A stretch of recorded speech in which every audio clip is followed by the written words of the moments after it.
Hello everyone and welcome back to another video. Today we're going to see how to pay after delivery on AliExpress or how to activate cash on delivery on AliExpress.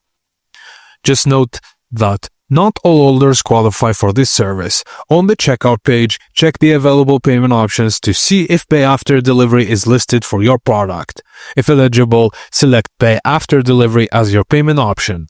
Then proceed with the normal checkout process.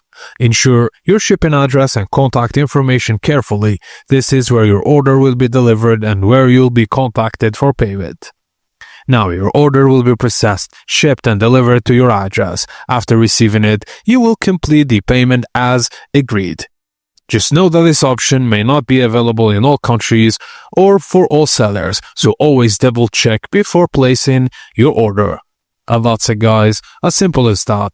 Thank you for watching and please don't forget to like and subscribe for more.